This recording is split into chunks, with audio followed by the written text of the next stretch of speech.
Buen día, queridos estudiantes. A continuación les presento la lección número 6, correspondiente al control de calidad y enfermedades transmitidas por alimentos, y la Ley 9 de 1979. Bien, entonces, pues ya para finalizar este módulo, vamos a mirar en primera instancia lo que, lo que refiere al control de calidad. Dice que pues la calidad es una medida en que los niveles del conjunto de características que ofrece un producto satisfacen pues unas necesidades expresadas de los consumidores. También me refiere a que es un conjunto de atributos que hacen referencia de una parte a la presentación, composición y pureza, tratamiento tecnológico y conservación que hacen del alimento algo más o menos apetecible al consumidor, y por otra parte al aspecto sanitario y valor nutritivo del alimento.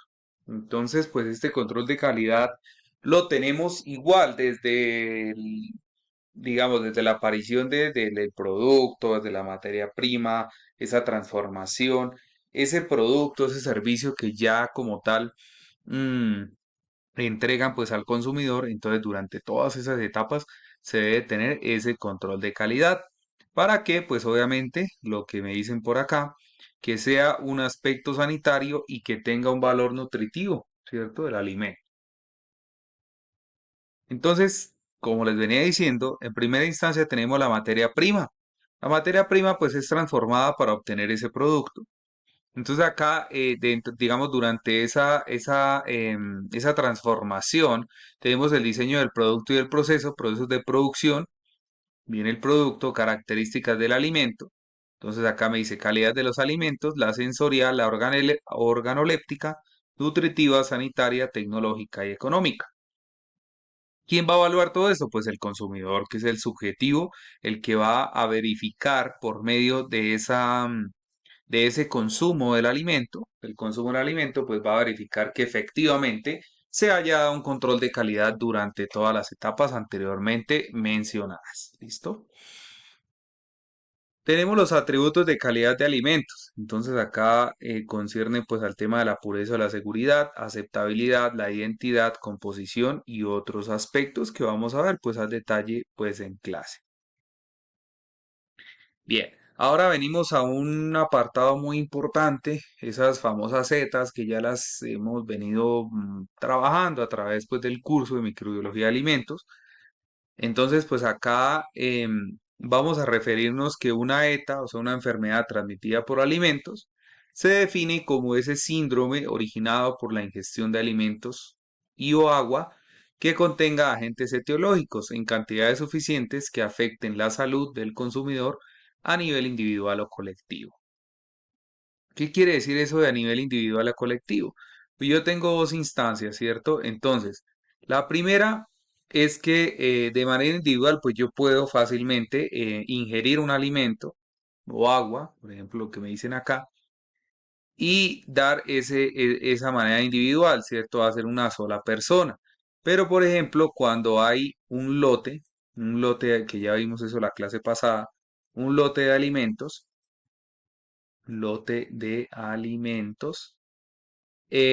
yo puedo fácilmente, sabemos que un lote son varios productos, entonces fácilmente puedo generar ese nivel colectivo, que ya serían varias personas, ¿cierto?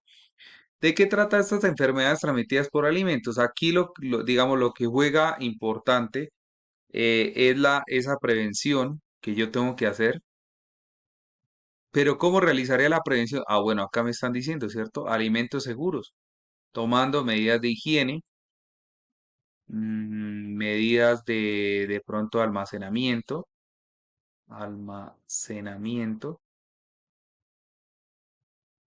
También lo que consta pues de esa misma calidad que veníamos hablando hace instantes, ¿cierto? Si yo tengo una buena calidad, pues obviamente voy a tener un alimento seguro, ¿cierto? ¿Qué más podría hacer acá? Digamos, durante todas las etapas, lo que es, bueno, etapas, coloquémosle acá etapas, lo que es el transporte, la manipulación, etcétera. Entonces, todo eso aplica también acá. Y pues por último, digamos, lo que se pretende es que nosotros tengamos, digamos, tengamos alimentos seguros para consumir y evitar así estas ETAs, ¿cierto? Eso es lo que, digamos, el objetivo claro que tenemos acá, pues en nuestro curso. Bueno, me dice que por otra parte las enfermedades relacionadas con el consumo de agua son aquellas producidas por el agua contaminada con desechos humanos, animales o químicos.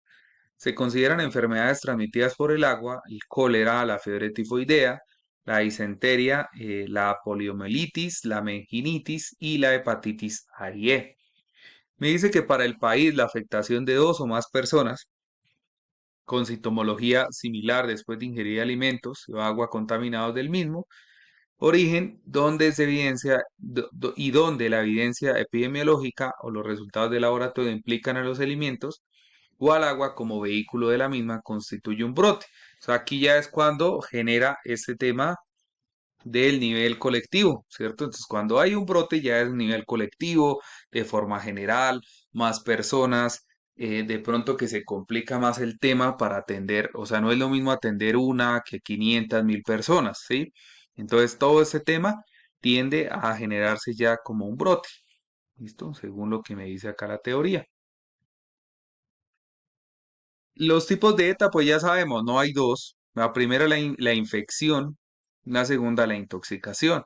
La infección me dice que es transmitida cuando resulta la ingestión de alimentos contenidos por microorganismos patógenos vivos. ¿Listo? Y la intoxicación es cuando sucede la infección, pero a la vez, ojo acá, a la vez estos producen toxinas.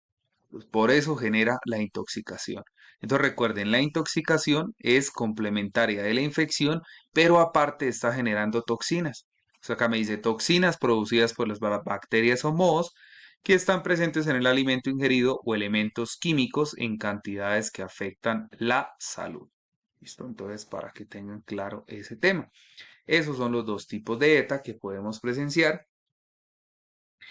Ahora miremos los factores para que se produzca una ETA. Entonces me dice que el alimento debe estar bajo características físicas, lo que es la temperatura, humedad, tiempo, que favorezca el crecimiento del microorganismo o la producción de su toxina. Entonces, crecimiento del microorganismo, infección, producción de toxina, intoxicación. El agente etiológico debe estar presente en cantidad suficiente para causar la infección o la intoxicación.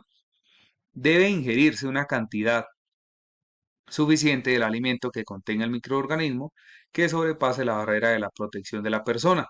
La persona afectada puede tener una susceptibilidad mayor que otras, como mujeres embarazadas, niños, adultos mayores o personas con algún tipo de inmunosupresión. Y factores como los modos de vida, la modificación de hábitos alimentarios, mayor tendencia a consumir alimentos preparados fuera del hogar y jornadas laborales, especialmente en lugares donde se practican condiciones higiénicas inadecuadas. Entonces, todos estos factores se pueden presentar para que se produzca fácilmente una enfermedad transmitida por alimentos. Ahora miremos los síntomas, mecanismos de transmisión e identificación de una ETA. Los síntomas me dice pues que dependerá del agente etiológico y del órgano que afecte a la persona. La manifestación clínica más común de una enfermedad transmitida por alimentos consiste en la aparición de síntomas, los que conocemos, náuseas, vómitos, calambres estomacales, diarrea, etcétera. Los mecanismos de transmisión me habla que podría considerarse en dos. El primero, cuando generalmente ocurre por contaminación fecal del alimento desde su producción hasta su consumo, mientras que el segundo mecanismo ocurre por la ingesta de alimentos preparados o seleccionados inadecuadamente para el consumo, en los cuales los microorganismos tienen parte de ciclo de vida. En este grupo están principalmente la carne y los lácteos.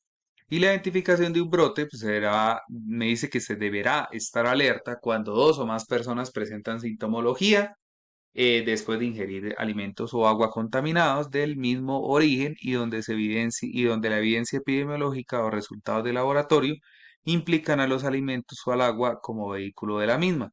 Usualmente se presentan en las familias, establecimientos de preparación y consumo de alimentos, en las instituciones educativas, centros poblados como cárceles, adultos mayores, etc.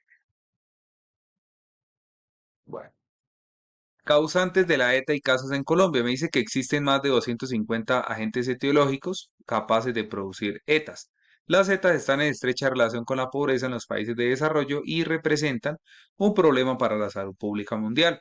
El crecimiento del comercio internacional y el aumento de la complejidad de las distancias recorridas en las cadenas alimentarias incrementan pues el riesgo del transporte transfronterizo de alimentos. Y que cómo puedo tener una prevención. Esto ya también no es nuevo para ustedes por medio de medidas como la higiene, temperaturas seguras, cocción completa. Evita la contaminación cruzada, que es mezclar alimentos crudos con alimentos cocidos, alimentos seguros y consuma leche pasteurizada. Y por último, pues vamos a ver la ley 9 del 79, el título 5 nos vamos a fijar en los alimentos, entonces vamos a desglosar bien esa ley 9 del 79. Entonces me dice que para la elaboración de alimentos y bebidas se deberán utilizar materias primas que cumplan las condiciones higiénico-sanitarias para su correcto procesamiento. Las materias primas cumplirán con lo estipulado en la presente ley y demás normas vigentes. No se permitirá reutilizar alimentos, bebidas sobrantes de salmueras, jugos, salsas, aceites o similares, salvo en aquellos casos que el Ministerio de Salud o la autoridad delegada lo autorice porque no trae riesgos para la salud del consumidor. Muchísimas gracias, queridos estudiantes. Acá terminamos pues ya el módulo de microbiología de alimentos. Espero que haya sido de su interés toda la información presentada durante estas lecciones ya abordadas. Muchísimas gracias. Espero vernos en una próxima. Hasta luego.